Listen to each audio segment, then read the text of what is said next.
Thanks for joining us and your patience. Yeah, hi, no problem. What's up, Matt Slick? How you doing, man? Doing all right, man. How you doing? I'm okay.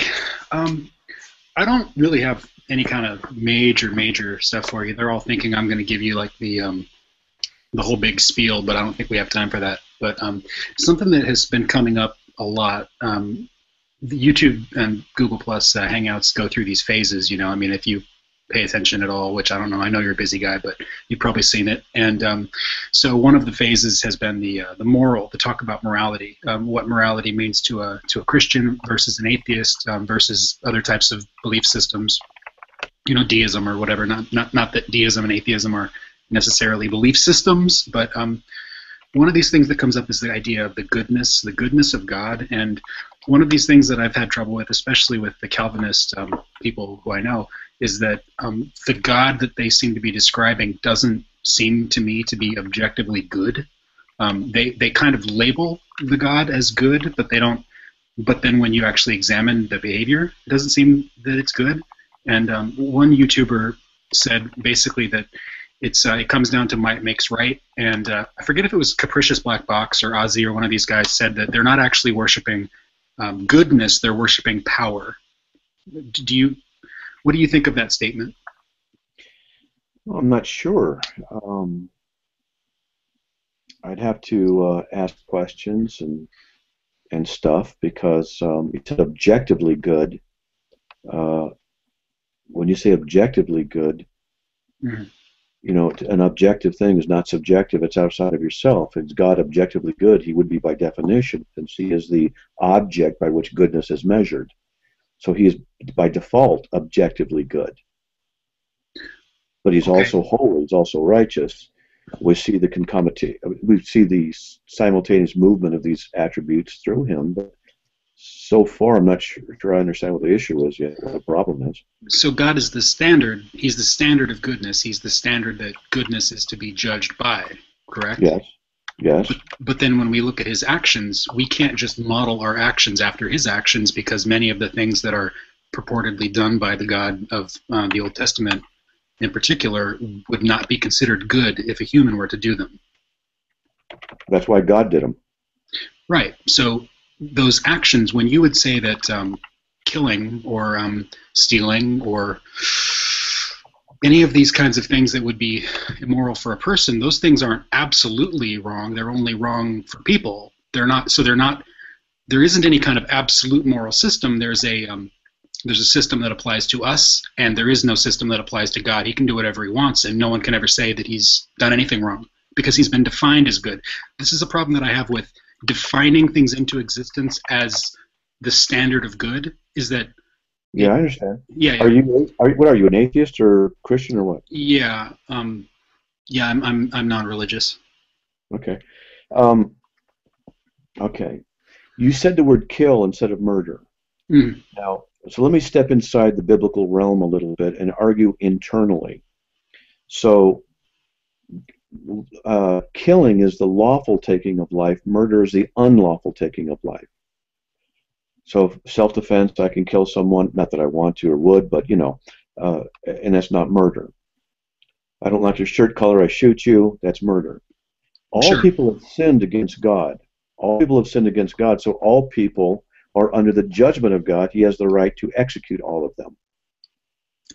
Oh, well, I wouldn't agree with that, of course, because, I mean, even if God existed and even if we did things wrong, I wouldn't, under any kind of a doctrine where there's a hell, he's not actually executing anyone, he's leaving them alive and torturing them. If he were to execute them, that would be infinitely more moral, more just, more merciful than to keep them alive forever in burning flames. Who says so? I'm any reasonable person. That's subjective. Isn't allowing someone to die rather than being infinitely tortured more merciful? I mean, I would think so. So, I mean, we're told that God is merciful, but then when he's given opportunities to show mercy, he doesn't seem to do so. Yes, he does. Is infinite torture infinitely cruel, infinitely unjust, infinitely not merciful? Which one you want us to talk about? Well, how about cruel? Okay, define cruel. Needless harm. Okay, so is it needless harm for them to be punished forever? Absolutely, of course. Who says? Any reasonable person. But That's right subjective. now, just That's me. subjective because Yeah, I know. well, why ask me that? I mean, you're talking Hold to on. me. You're talking to Hold me, on. so you know. Hold on. Well, okay. I'm reasonable, and I disagree with that assessment. You disagree with the assessment that that mercy would. You disagree with the idea that infinite torture is cruel? Oh, it's cruel. Is it justified? I don't think that infinite cruelty can ever be justified. Well, that's your opinion. Yeah, so what? Okay, exactly. Well, I mean, invalidating what I say by calling it an opinion isn't just because something is an opinion doesn't mean that it's wrong. So that's not an argument against what I've said. Yes, it is. See, here's the thing. You're an atheist, and I'm not trying to disparage you as an individual. I'm sure we'd have a good time going out to dinner and talking and blabbing and arguing and everything. Mm-hmm. But if you're an atheist, you have no objective moral standard by which you can say anything is right or is wrong morally. You can say that you don't like certain things, and you're entitled to that. But you don't have the right to say somebody else is wrong for doing it. You only have the right to say it's your opinion that someone else is right or wrong about something. The issue of God's judgment upon people is something that you don't like, and it's your opinion. You can't rationally justify that it's the right opinion to have. If you were to do that from your atheistic perspective, that would be arrogant, because who are you, no disrespect meant, who are you to say what is right for anybody else? You see the problem? I see what you think the problem is, but I It don't is a define. problem. No, I hear you. But I don't see. You know what? If you think I think it's just a problem, and you want to go, I'll have more fun with you. Okay. I'll start asking you questions. Justify that. How do you know? What makes you think that? Because all you can do is say that you have an opinion that it's wrong, but you can't say it is Okay. wrong. Calling something an opinion is not an argument against what I'm saying. It's just not. I mean, your opinions are also opinions. You think that they're also the thoughts of God, but that's your opinion that a God exists. So you think you have some kind of grounding that I don't have, but you can't demonstrate it. You just claim it. So you're calling my opinions, and you're calling your opinions grounded in some kind of external reality. I'm getting I can turned down. demonstrate God exists, but proof is different than persuasion. Can you still hear me, or have I been turned down so far that I'm inaudible? Oh, I hear you. I hear you. Okay. But I can demonstrate God exists. That's the time that we can do that another time. But I'm saying if you want to say that God is cruel, say God's cruel. If you want to say he's wrong, say God's wrong. But is he wrong? Well, okay, here's the thing, is that objectivity I don't think is necessary for me to, I mean, okay, put it this way, Matt, imagine that you lived in a universe that you knew for a fact was not governed by a God. Would that mean that it would be impossible for you and other humans and other conscious agents to come up with some kind of a reasonable moral system that would allow you to live in a way that you want to live? I mean, would you not still be able to recognize kindness and cruelty? I mean, what you wouldn't have, and I think what you're getting at, what you wouldn't have is a moral imperative. That's, I think, what you were getting at, is that I'm not forced, I'm not compelled by any outside agent to behave a certain way. That doesn't mean you can't actually talk about morality. It just means that there's no enforcer. So you're problem. Right. I agree with everything you said. Now, here's my question. Is God wrong for torturing people forever? Is he wrong for doing that? I think torture, period, is wrong. I mean, there could be some extreme example. Well, yes. I mean, if the story is true, the torture story, then yes, it's wrong, of course. So he's wrong morally, ontologically, by the essence and the nature of that action. That action itself is morally wrong. Yeah. By nature. I think so. Okay. Why? Because if you're going to, I mean, do we have any idea what we're talking about when we're talking about morality? When I'm talking about morality, I'm talking about more or less desirable states of consciousness being having an existence that is more or less desirable. So I mean, if I punch a kitten or kick a baby, there's a reason why those things are wrong, and it's not any kind of mystical God thing. It's that it's causing harm. Harm is objectively, it's a less desirable state, and so I don't see how any of this needs to be rooted in a God. I'm sorry, I might have gotten off track. What was your question? No. This is fine. I want you to think about your position. Mm-hmm. You say morality is a desirable state of consciousness. Yeah, that's one way to describe it. Okay. And is that definition the right one? Well, I mean, definitions of concepts and words need to be mutually agreed upon, or else language is impossible. Okay. So if you So, I define mean, it that way, then whatever you define in that way becomes right. well, any concept we have to if we want to talk about justice, we have to have some concept of what the term means, or else you and I can't communicate. So as long as we have some mutual understanding of what the term justice means, then we can talk about it, or morality, or any other concept. And that's what enables the possibility of language, right? But when you're talking about, I think what you were getting at with morality is that as a non-believer, as someone without the outside external agent to compel us to behave a certain way on threat of eternal torture, I don't have that kind of a reason to do good. The compelling is not the issue. The threat of eternal torture. You're changing the issue here. I'm asking if the action of God eternally torturing people forever for disobeying him, insulting him, calling him a liar, whatever it might be, breaking You don't his actually law. have to do anything, though, do you? I mean, you're born in sin, so you don't even have to do anything. You can just be born, and then you're already guilty. Well, that's technically true. Ephesians 2:1, we're by nature children of wrath, or Ephesians 2:3, we are by nature children of wrath, but we are not sure in the scriptures that those who die in their infancy, etc., simply go to hell, and there's some other issues. We're talking about an action here. Is God torturing people forever? Let's just pick Bob the atheist who openly rejects God and dies at the age of 80. Mm-hmm. And he works against God, okay? And he finds out God is real, unfortunately, too late. And God sent him to hell. Is God wrong for doing that? Did he honestly... Okay, I'll just put myself in your moral shoes for a moment. If he honestly believed there was no God and just was trying his best to live a good moral life, but he was just wrong. I mean, he tried his best. Under your doctrine, you would say he wasn't one of the elect. He just wasn't. He was not chosen by God to be one of the elect few. So, he tried his best and he failed. Now, is he deserving of eternal punishment forever for just sort of playing the hand he was dealt? He really just played the hand he was dealt. Oh, so now you want to blame God. Well, if God is in total control, then he would get all of the credit for everything good in the world, and he would get all of the blame for all of the bad in the world. Well, you just are referencing without knowing it Romans 9. Okay. Well, I mean, yes. I mean, if what you're saying is that if you're a typical Calvinist and you're saying that you're just destined, more or less, you're chosen from birth or from before you were born, then yeah, nothing is your fault. And you being Matt Slick. Hold on a second. That's not what Calvinism teaches. Okay, I'm letting you say things. I don't agree with everything you're saying. I'm just seeing where you're coming from. But I need to step in and start making some corrections and hemming a few things in. That's not what Calvinism teaches. That's not the Calvinist position. We do have responsibility, and the fact that God elects people into salvation, he does it out of those who have freely chosen to rebel him. We don't know the means by which God does his electing thing. That's a whole other topic. But you can't just say that because God chooses people out of damnation, out of a state of damnation, to be saved, that somehow the other people who are naturally choosing to do what they want in rebellion against God are now excused from their actions. The Bible doesn't talk about that in those terms, and it says that if you want to believe like that, then you can go to Romans 9:9-23 and read where God says, who are you to say to the Maker, why to make it like this? And we can go in and we can talk about the philosophical implications of that.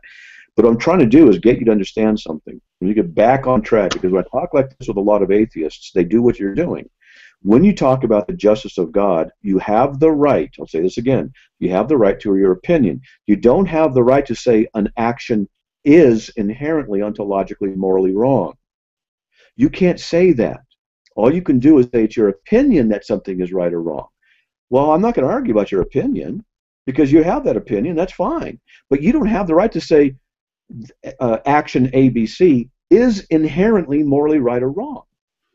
You can't do that for your atheistic If we have a clear idea of what morality, what we're talking about when we're talking about morality, which I defined what I meant when I'm talking about morality. But is your definition justified? Well, since it conforms to, I mean, we have this thing that we sometimes refer to as it's okay. Objectivity can mean what you think it means when you define God as being, yeah. It conforms to what?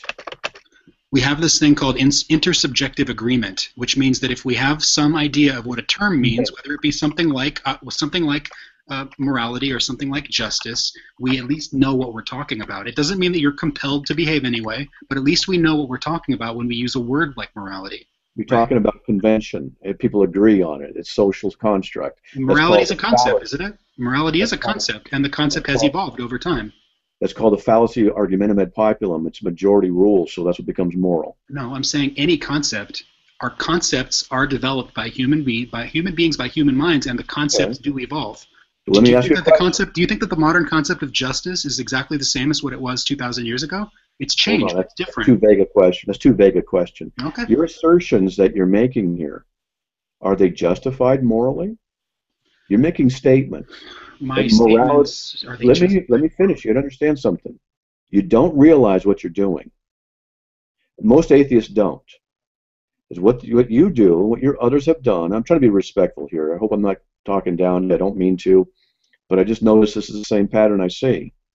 You will define morality in a certain way and say we derive it a certain thing, and then you'll jump on that and say this is how morality is. Well, then you win by definition. But my question is, and what justifies that definition or that statement to be true in the first place? As I'm using it. Am I muted, or it keeps dinging? No. Yeah, you can start over, Benny, because I did mute you so to allow Matt to speak. So go ahead.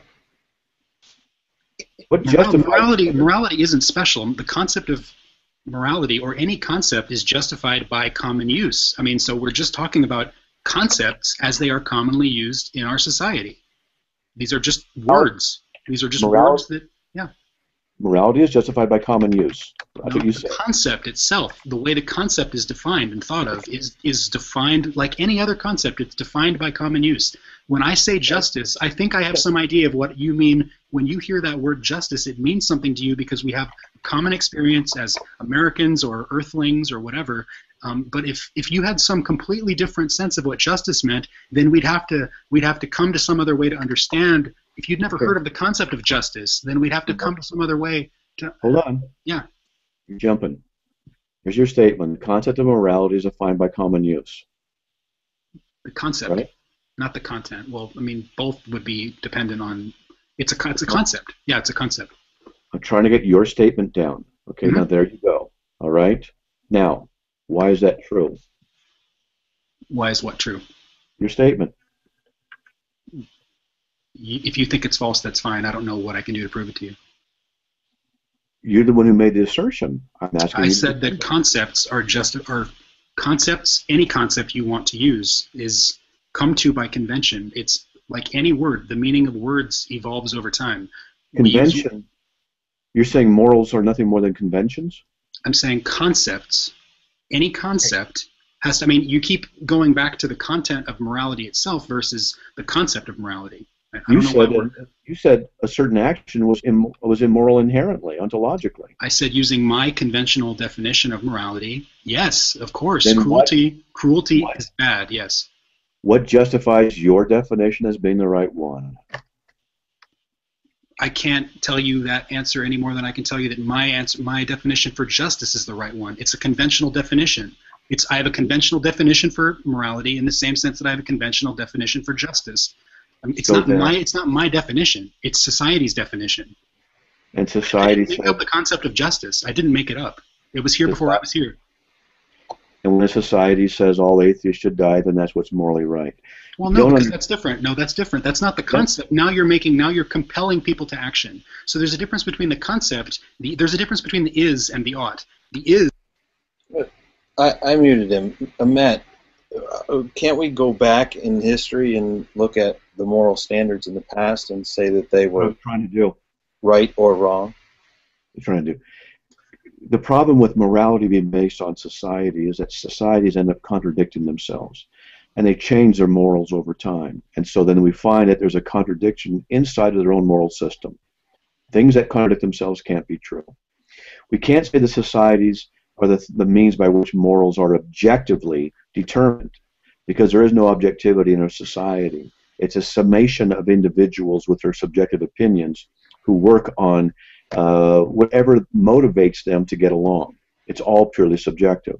You cannot have ontologically anything being right or wrong. It can only be we vote in our society that this action is right, and we vote in society that that other action is wrong. That's all that it arrives at. all the sophistication of trying to label it in different ways does not escape that actuality and that reality of what it becomes.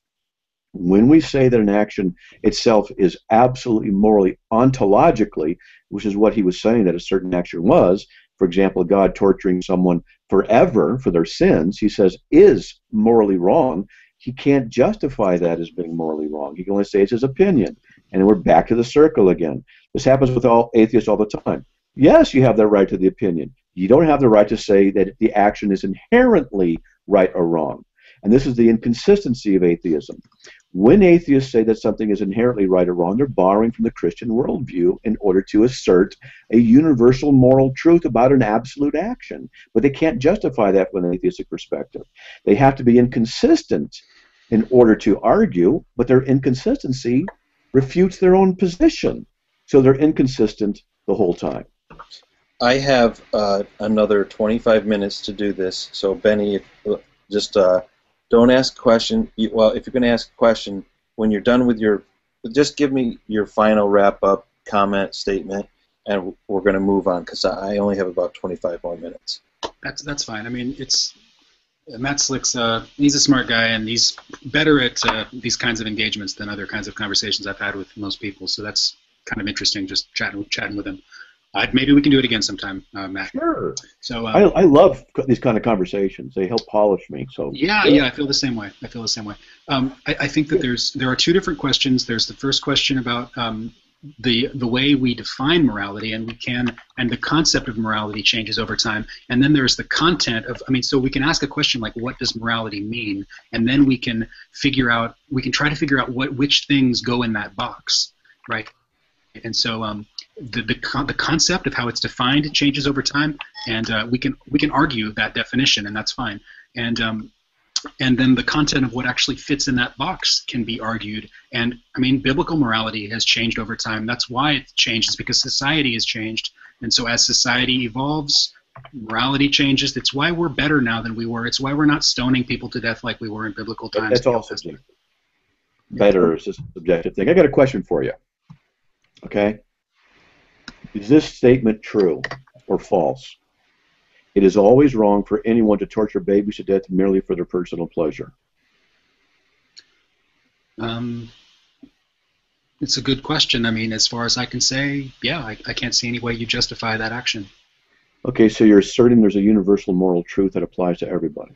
Not in any kind of sense. Moral truths, I don't see them as being like physical laws or anything like that, but there are certain behaviors that I could find no excuse for ever justifying under any circumstances. Well, you said it's always wrong for anyone to torture babies to death merely for their personal pleasure. So when sure, you're atheist, or to torture anyone in hell would also be one of those.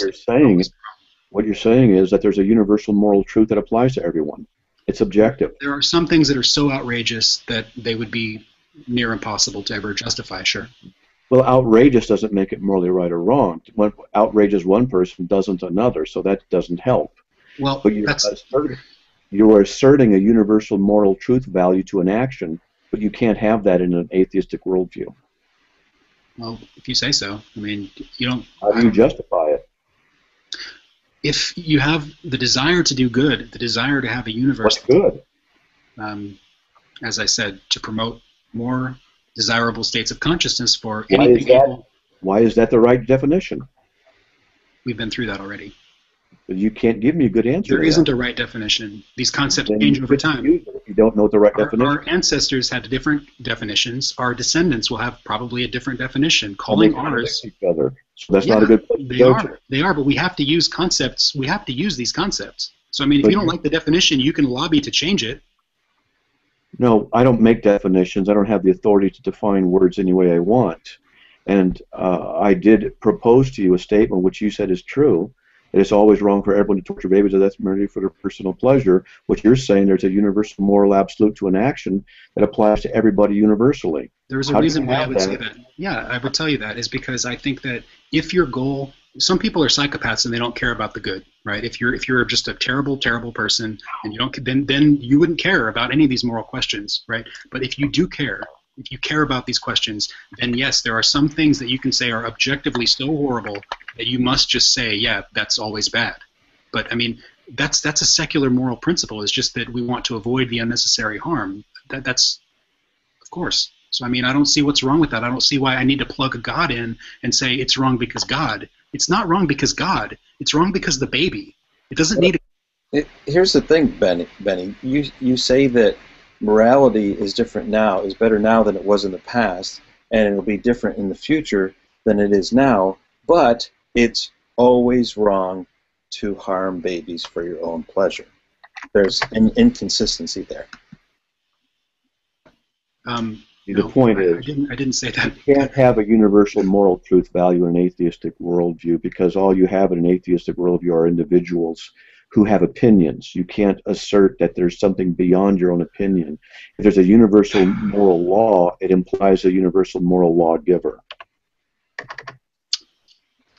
Yeah, we need to move on, Benny. Yeah, it's been good. All right, thanks. Bye.